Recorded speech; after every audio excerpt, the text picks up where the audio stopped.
ઝઘડા તાલુકાના ઇન્દોર ગામની સીમના ખેતરોમાં થયેલ કેબલ ચોરીનો ભેદ ઉકેલાયો। ઉમરલા પોલીસે 7 ઇસમોને ઝડપી લીધા।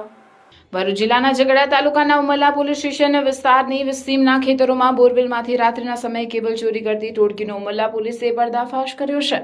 પોલીસે આ ગુના હેઠળ 7 જેટલા આરોપીઓને અટકાયત કરી ચોરીમાં ગયેલ મુદ્દામાલ અને ગુનામાં વપરાયેલી 2 બાઇક કબજે લઈ કાયદેસરની કાર્યવાહી હાથ ધરી છે।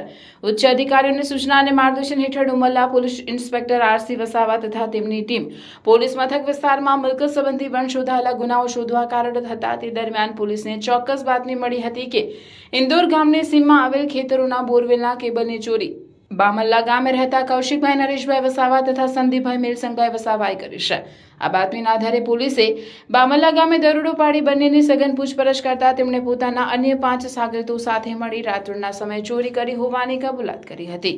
પોલીસે આ ગુનામાં સંકળાયેલા તમામ 7 આરોપીઓને અટકાયત કરી હતી। તે મુજબ કૌશિકભાઈ નરેશભાઈ વસાવા, સંદીપભાઈ મેલસિંહભાઈ વસાવા, અલ્કેશભાઈ અમૃતભાઈ વસાવા, પિયુષભાઈ રતિલાલ વસાવા, મનીષભાઈ લકડિયાભાઈ વસાવા, અંકિતભાઈ ભરતભાઈ વસાવા અને રાહુલભાઈ શિવાભાઈ મોર્યો।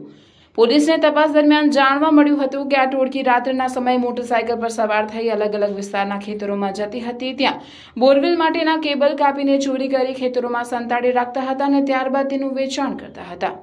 પોલીસે સીમમાં સંતાડેલો કેબલ ભરેલો કોથળો તથા ગુનામાં ઉપયોગમાં લેવાયેલી 2 મોટરસાયકલ અને સ્પ્લેન્ડર પલ્સ કિંમત 20,000 કબજે કરી હતી। પકડાયેલા આરોપીઓ પૈકી કૌશિક વસાવા અને અંકિત વસાવા અગાઉ પણ મારામારી અને મિલકત સંબંધી ગુનાઓમાં પોલીસ ચોપડે ચડી ચૂક્યા હોવાનું બહાર આવ્યું હતું।